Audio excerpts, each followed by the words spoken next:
As I enter the forest, you'll notice there's really two kinds of trees, two big groups. There's trees that lose their leaves, like this birch tree, and there's those that are always green, like this spruce tree. Do you remember what you call the two different groups of trees?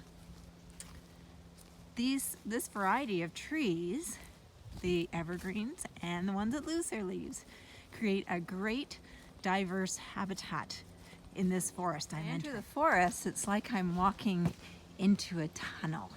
You can see there's trees overhead. I'm walking on a path. I hope you can hear the wind.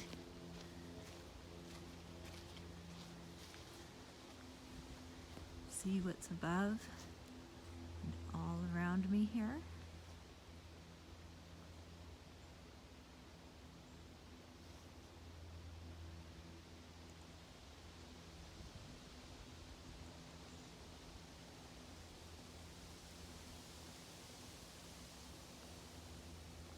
So you'll notice there's not just one kind of tree here.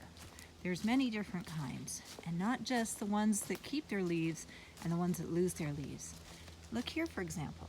Look at the bark of this tree and the bark of this tree. Is it the same kind of tree?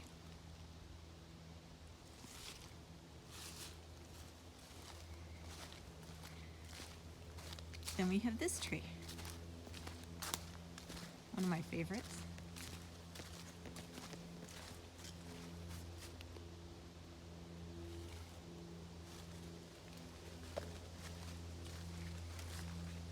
Another way we can learn about the diversity of tree species is by not only looking at their bark, but looking at their leaves. And just in this picture I'm showing you here, look at all the different kinds of leaves there are. Different shapes,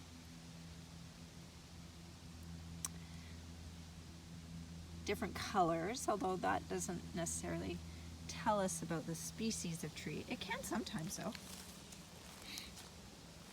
You can certainly tell it's fall in the forest. We see a great diversity of plants, not just trees, but other plants as well. Look at this one. You know what this is? And I can feel it. Can you imagine how it does feel? It's actually very soft. You can see this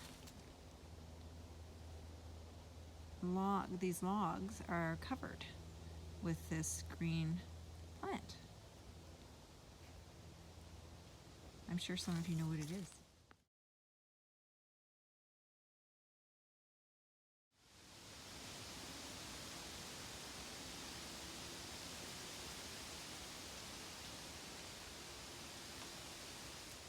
Here's another plant I like to call the dinosaur plant. It is prehistoric. You see these green leaves that look like feathers. So these plants were here on the planet when dinosaurs roamed the earth. And what's really interesting is how they grow. Look at the dots on the back of their leaves. That's where their seeds, or what are called spores, are produced.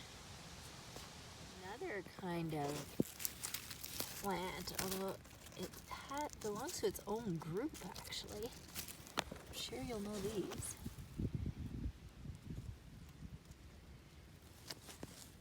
They're not green like other plants.